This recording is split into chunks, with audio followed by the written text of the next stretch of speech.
आऊज़ु बिल्लाहि मिनश्शैतानिर्रजीम बिस्मिल्लाहिर्रहमानिर्रहीम रब्बि इश्रह ली सदरी वयस्सिर ली अमरी वहलुल उक़दतम मिन लिसानी यफ़क़हू क़ौली।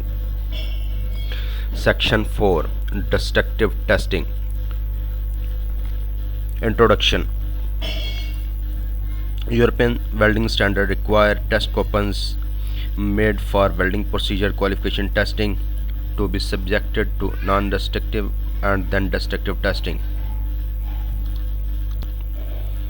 The tests are called destructive tests because the weld joint is destroyed when various types of test pieces are taken from it.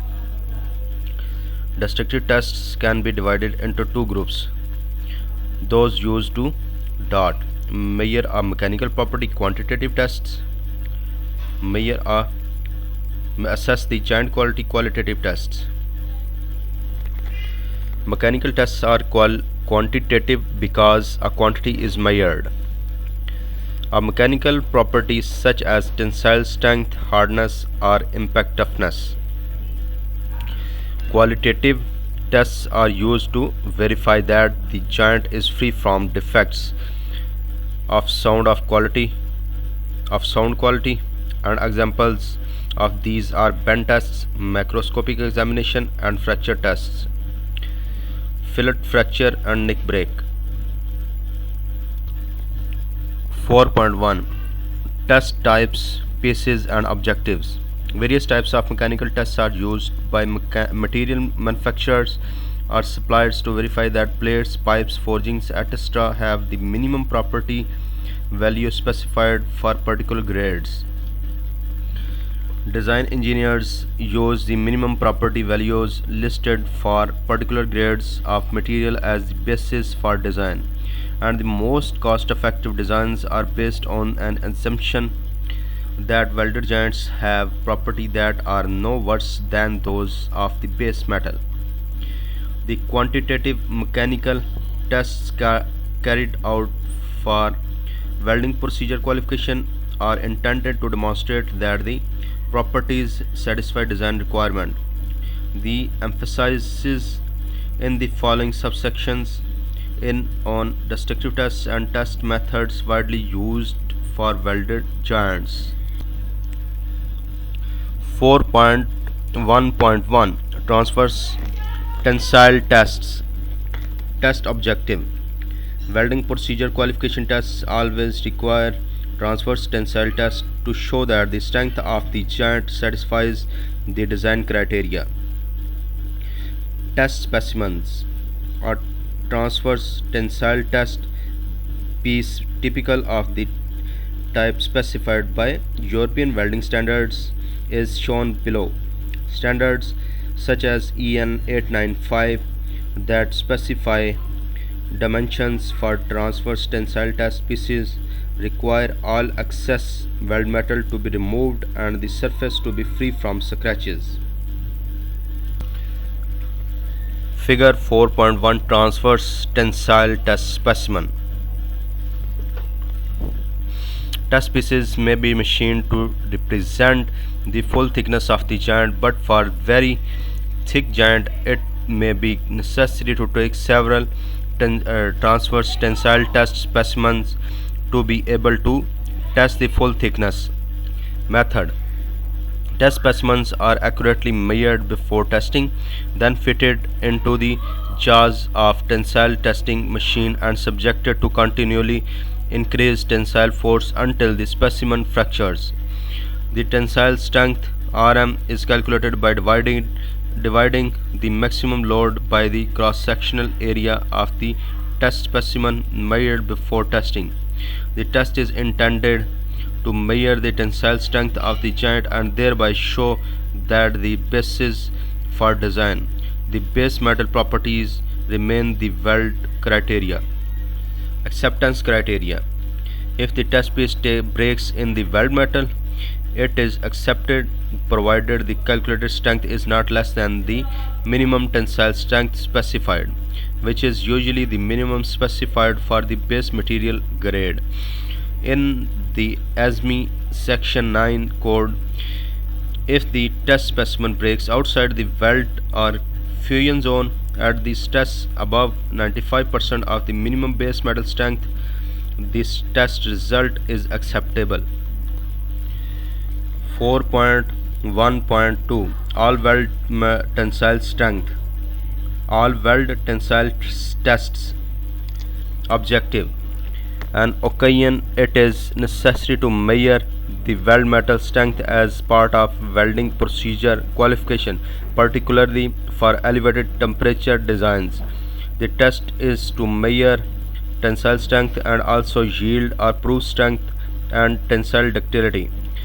All weld tensile tests are regularly carried out by welding consumable manufacturers to verify that electrodes and filler wires satisfy the tensile properties specified by the standard to which the consumables are certified. Specimens machined from welds parallel with their longitudinal axis, and the specimen gauge length must be 100% weld metal.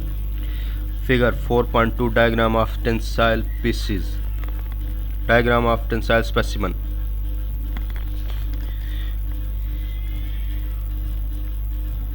Round tensile specimen from a weld procedures qualification test piece. Round tensile specimen from an electrode classification test piece. Figure 4.3 Round cross section tensile specimen. Method. Specimens are subjected to a continually increased force in the same way that transverse tensile specimens are tested. Yield or proof stress are measured by an extensometer attached to the parallel length of the specimen that accurately measures the extension of the gauge length as the load is increased. Typical load extension curves and their principal characteristics are shown below. Figure 4.4 Typical load extension curves. Load extension curve for steel that shows a distinct yield point at the elastic limit. Load extension curve for a steel or other metal that does not show a distinct yield point. Proof stress is a measure of the elastic limit. Tensile ductility is measured in two ways: percentage elongation of gauge length, percentage reduction of area at the point of fracture. The figure below illustrates that two ductility requirements. Note: the term necking is often used to describe reduction in diameter. Figure 4.5 Two ductility measurements.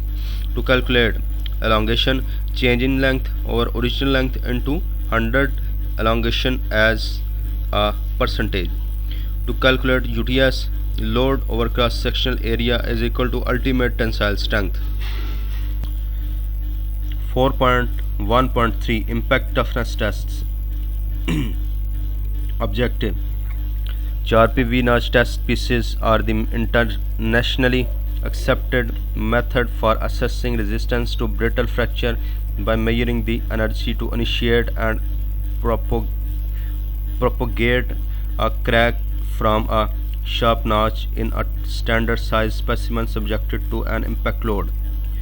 Design engineers need to ensure that the toughness of the steel used for a particular item will be sufficient to avoid brittle fracture in service, and so impact specimens are tested at a temperature related to the design temperature for the fabricated components.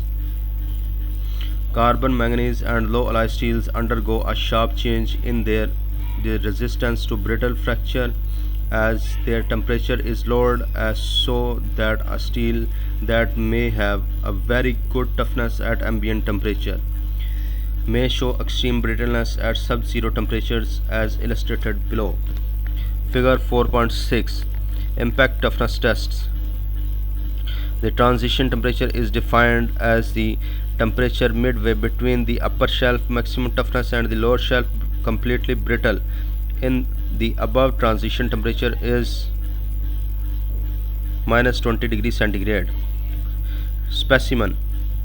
Test specimen dimensions have been standardized internationally and are shown below for full-size specimens. There are also standard dimensions for smaller sized specimens, for example 10 into 7.5 mm and 10 into 5 mm. Figure 4.7 Charpy V-notch test piece dimensions for full-size specimen. Specimens are machined from welded test plates with the notch position located in different positions according to test requirements, but typically in the center of the weld metal and at position across the heat affected zone as shown below. Figure 4.8 Typical notch positions for Charpy V-notch test specimens from double V butt welds. Method: the specimens are cooled to the specified test temperature by immersion in an insulated bath containing a liquid held at the test temperature. After allowing the specimen temperature to stabilize for a few minutes, it is quickly transferred to the anvil of the test machine and pendulum hammer quickly released so that the specimen experiences an impact load behind the notch. The main features of an impact test machine are shown below. Figure 4.9 Impact test machine. Impact specimen on the anvil showing the hammer position at the point of impact. Figure 4.10 Charpy V-notch test pieces after and before testing. The energy absorbed by the hammer when it strikes each test specimen is shown by the position of the hammer pointer on the scale of a machine. Energy values are given in joules or foot-pound in US specification. The impact test specimen are taken for each notch position as there is always some degree of scatter in the result, particularly for weldments. Acceptance criteria: each test result is recorded and an average value calculated for each set of 3 tests. These values are compared with those specified by the application standard or client to establish whether specified requirements have been met. After impact testing, examination of the test specimen provides additional information about their toughness characteristics and may be added to the test report. Percentage crystallinity: percentage of the fracture face that has crystalline appearance, which indicates brittle fracture. 100% indicate completely brittle fracture. Lateral expansion: increase in width of the back of the specimen behind the notch, as indicated below. The larger the value of the tougher the specimen. Figure 4.11 After impact testing. A specimen that exhibits extreme brittleness will show a clean break, both halves of specimen having a completely flat fracture face with little or no lateral expansion. A specimen that exhibits very good toughness will show only a small degree of crack extension without fracture and a high value of lateral expansion. 4.1.4 Hardness testing. Objective: the hardness of a metal is its resistance to plastic deformation, determined by measuring the resistance to indentation by a particular type of indenter. A steel weldment with hardness above a certain maximum may be susceptible to cracking, either during fabrication or in service and welding procedure. Qualification testing for certain steels and application requirements requires the test weld to be hardness surveyed to ensure no region exceed the maximum specified hardness. Specimen prepared for microscopic examination can also be used for taking hardness measurement at various positions of the weldments, referred to as a hardness survey. Methods: There are three widely used methods: Vickers, Rockwell, Brinell. Dart Vickers uses a scale-based diamond pyramid indenter. Dart Rockwell uses a diamond cone indenter on steel ball. Dart Brinell uses a ball indenter. The hardness value is given by the size of indentation produced under a standard load. The smaller the indentation, the harder the metal. The Vickers method of testing is illustrated below. Figure 4.12, the Vickers method of testing. Both the Vickers and Rockwell methods are suitable for carrying out hardness survey on specimen prepared for macroscopic examination of weldments. A typical hardness survey requires the indenter to measure the hardness in the base metal on both sides of the weld metal and across the heat affected zone on the both sides of the weld. The Brinell method gives an indentation too large to accurately measure the hardness in the specimen specific region of the heat affected zone and is mainly used to measure the hardness of the base metal. A typical hardness survey using Vickers hardness indenter is shown below. Figure 4.13, typical hardness survey. Hardness values are shown on test reports as a number followed by letters indicating the method. For example, 440 HV10 is equal to hardness 440 Vickers method 10 kg indenter load.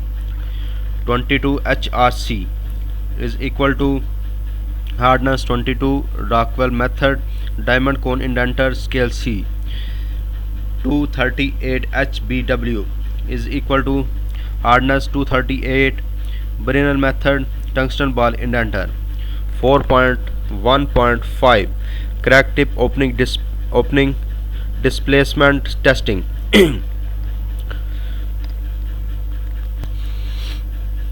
Objective: Sharpie V-notch testing enables engineers to make judgments about the risk of brittle fracture occurring in steels.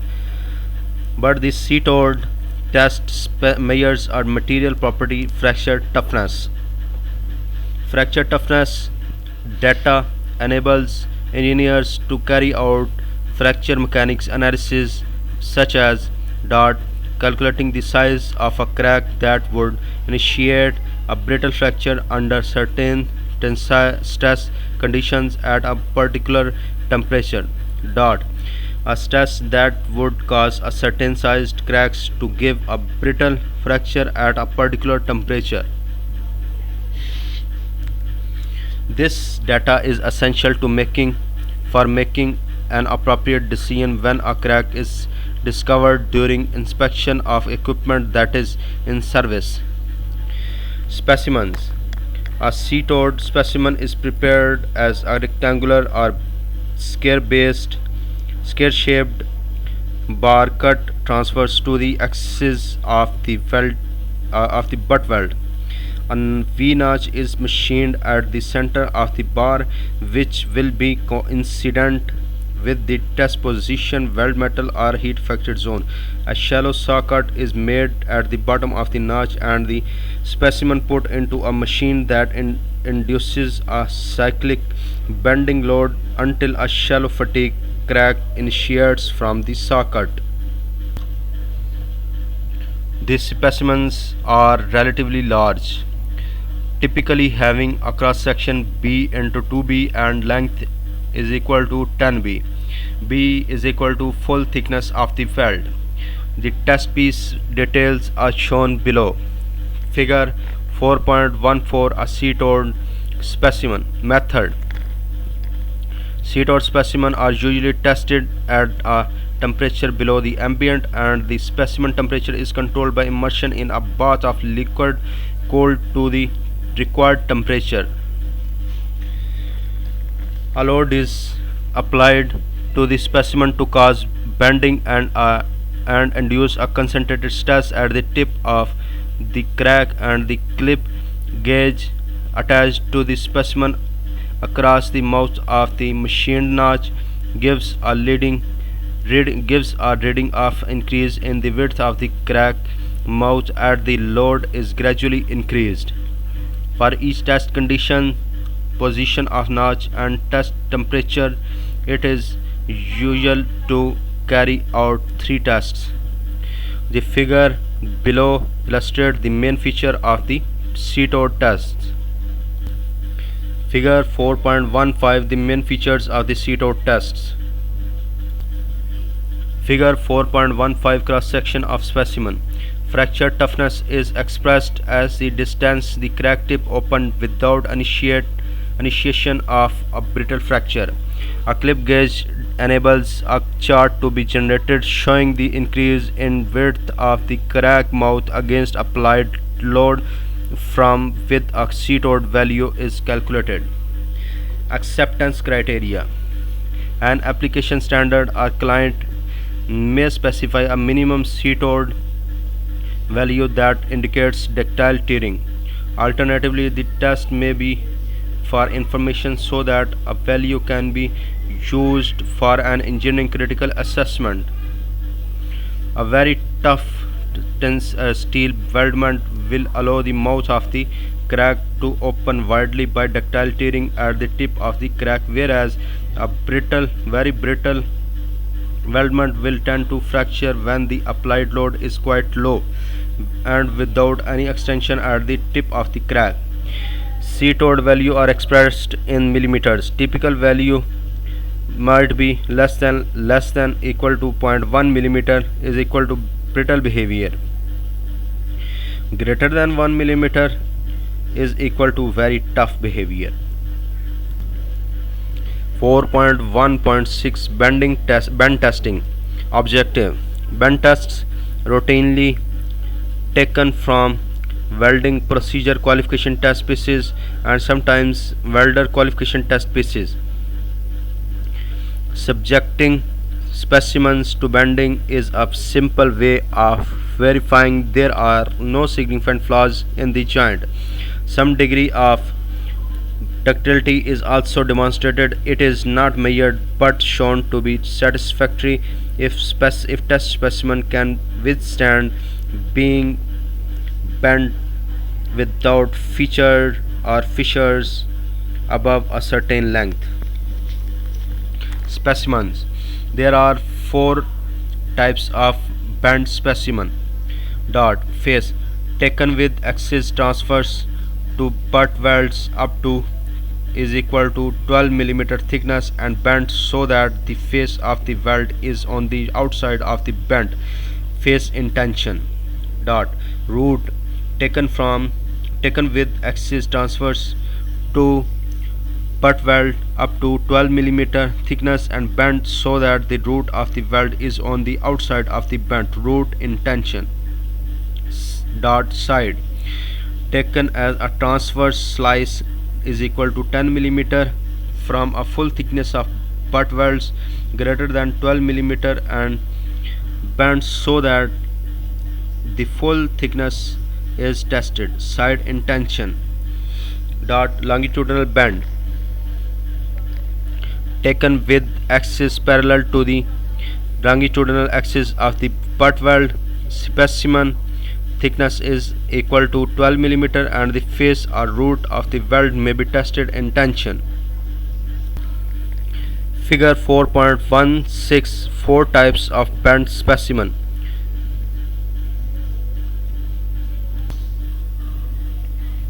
Method. Guided bend tests are usually used for welding procedure and welder qualification. Guided means that the strain imposed on the specimen is uniformly controlled by being bent around a former with a certain diameter. The diameter of the former used for a particular test is specified in a code, having been determined by the type of material being tested and the ductility that can be expected from it after welding and any PWST. The diameter of the former is usually expressed as the multiple of the specimen thickness T, and for carbon manganese steel is typically 4T, but for material that have lower tensile ductility, the radius of the former may be greater than 10 t. The standard that specifies the test method will specify the minimum bend angle the specimen must experience and is typically 120 to 180 degree. Acceptance criteria. Bend test pieces should exhibit satisfactory soundness by not showing cracks or any signs of significant features and cavities on the outside of the bend. Small indications less than about 3 mm in length may be allowed by some standards. 4.1.7 Fracture tests. Fillet weld fractures. Objective. The quality or soundness of fillet weld can be assessed by fracturing test pieces and examining the fracture surfaces. The method of assessing the quality of fillet welds may be specified by application standards as an alternative to the macroscopic examination. It is test method that can be used for welder qualification testing according to European standard but is not used for welding procedure qualification. Specimens. A test weld is cut into short typically greater than or equal to 50 mm length and a longitudinal notch machined into the specimen as shown below. The notch profile may be square, V or U shape. Method. Specimen are made to fracture through their throat by dynamic strokes, hammering or by pressing as shown below. The welding standard or application standard will specify the number of tests, typically 4. Figure 4.17 longitudinal notch in fillet weld. Figure 4.18 hammer stroke or pressing specimen. Acceptance criteria. The standard for welder qualification or application standard will specify the acceptance criteria for imperfections such as lack of penetration into the root of the joint and solid inclusions and porosity that are visible on the fracture surfaces. Test reports should also give a description of the appearance of the fracture and location of any imperfection. Butt weld fractures. Neck break tests. Objective. The same as for fillet fracture tests. These tests are specified for welder qualification testing to European standard or as an alternative to radiography and not used for welding procedure qualification testing. Specimen. Take from a butt weld and notched so that the fracture path will be in the central region of the weld. Typical test piece types are shown below. Figure 4.19 Notched butt weld. Method. Test pieces are made to fracture by hammering or 3-point bending. Acceptance criteria. The standard for welder qualification or application standard will specify the acceptance criteria for imperfections such as lack of fusion, solid inclusion and porosity that are visible on the fracture surfaces. Test reports should also give a description of appearance of the fracture and location of any imperfection. 4.2 Macroscopic examination. Transfer sections from butt and fillet welds are required by the European standards for welding procedure qualification testing and may be required for some welder qualification testing for assessing the quality of welds. This is considered in detail in a separate section of these course notes. 4.4.2.1 European standards for destructive test methods. The following standards are specified by the European welding standards for destructive testing of welding procedure qualification tests, welds and for some welder qualification test welds. BSN ISO 9016 destructive test on welds in metallic material, impact test specimens location, notched orientation and examination. BSN ISO 4136 destructive tests on welds in metallic materials dash transfer tensile tests. BSN ISO 5173 plus A1 destructive test on the welds in metallic materials bend tests. BSN ISO 17639 destructive test on welds in metallic materials macro and micro examination of welds. BSN ISO 6892-1 metallic materials tensile testing part 1 method of test at ambient temperature. BSN ISO 6892-2 tensile testing of metallic materials part 5 method of tests at elevated temperatures.